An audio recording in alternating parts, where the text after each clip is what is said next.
bir мындай сыйга татый турган нерсе. Президент Садыр Жапаров 2 күндөн бери өзү олтурат. Болгондо да өзү жазып, ар бир суроого жооп бериш үчүн да бул жакшы жөрөлгө.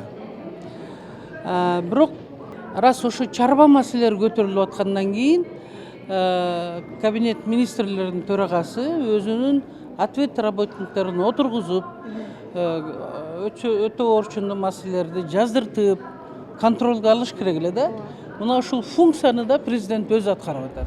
Мамлекет жерди чечип берсе, трансформация кылып тамсалганга, анан жаштар ошо айылда токтоп, иш менен камсыз болуп, мал багып, жан багып, ушул жерде калат элем. Мисалы үчүн менин бир балам Россияда жүрөт.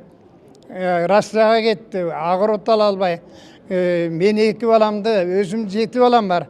2 баламды пенсия менен багып атам. Анан ушундай жаштарда да жумуш жок. Барсын балдарымды жогорку билимди кылып окуттум. Алар менен иштей албайт. Бирөөнү айыл чарба министрлигинде иштесем 5000-6000 сом айлыгы бар экен, кайра кетип калды. Россиядагы балам ошол жерде Россияда жүрөт. Жайын 3 баласы менен келди. Балдардын баары орусча сүйлөйт. Тажаганда аларды мен да орусча сүйлөгөнгө өттүм. Кыргызча сүйлөтө албай кыйналдым. Жаштар ошол жерге бир жолу жер алып тамсалганга жер алыш керек, ошолорду ала албай атат. Ал бош жерлер барбы негизи? Бош жерлер бар. Ошо трансформация болуп чечилбей атат. Биз чек аранын так борборунда турабыз. Ошондой чек арада буга чейин биз эми жакшы достукта эле жашап келгенбиз. Мына улам көйгөйлөр ошо чек ара жер маселеси болуп атат. Алардын максаты жер. Ошо жер кыргыздын жери дейт, алар биздин жерибиз дейт. Ошо биздин жерибиз элдин эле көксөгөнү максаты чек арабызды чечип берсе, ошо тынч уктасак, тынч жатсак деген кадимкидей октун арасында болдук. Биз кинодон көрүп жүргөн болсок, биз өзү аралашып жүрдүк. Кадимкидей биз элден артта чыктык. Менин үйүм дөбөдүн башында турат. Мен бардык айылдын ичинде карап турдум. Тияктан Тажикстан жактан бүт атылган кыпкызыл октор, элибиз өлбөсө экен, элибиз эмне болду экен деп мен тоонбай элдин артында мен чыктым.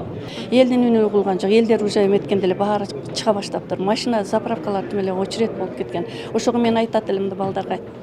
Ай балдар, запас менен жашагылачы, бензин дайыма турсунчу жаныңарда, кадимкидей телефондун зарядын дайыма эметкен сыяктуу эле машиналардын дайыма ушу бензиниңерди камдап койгулачы.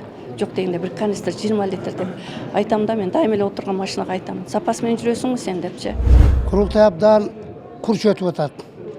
Эл баягы айылдан алып келген көйгөйлүү маселелердин баардыгын президенттин алдында, кабинет министрinin алдында, министрлердің алдында бүт ашық айрым айтып беріп атат. Ошого мүмкүнчүлүк туюлуп калып берди.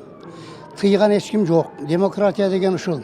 Бардык министрликтер өзүнө кандай маселелер бар экендигин билип, тиешелүү кагаздарды ордунда алып, маселени ордунда иргеп туруп чечип беребиз деп убада берип атышат. Анан мындай курултай вообще болгон эмес мурда. Бул калкынын санынын көптүгү, ынтымактыгы, уюштуруучулук жагы, сөз бергени, кысымдын жоктугу, ар бир делегат өзүнүн оюн ачык айтып атканы мени абдан кубандырды. Мен ошол 4 маселе менен келдим эле. Биринчи маселе мына Сузакта Көгар дарыясы бар. Ошонун астында 4 айыл бар. Кызыл Сеңир, Жаңачы, Акбаш, Мундуз деген айылдар. Ушулардын жанынан Көгартын дарыясы агып өтөт. Ар жылы ушу жаз келгенде сел коркунучу бар да. Ошон үчүн ошон 3 километр жеринде дамбаны тездетип куруп бериңиздер деп МЧС'тин начальнигине азыр кат таштап чыктым.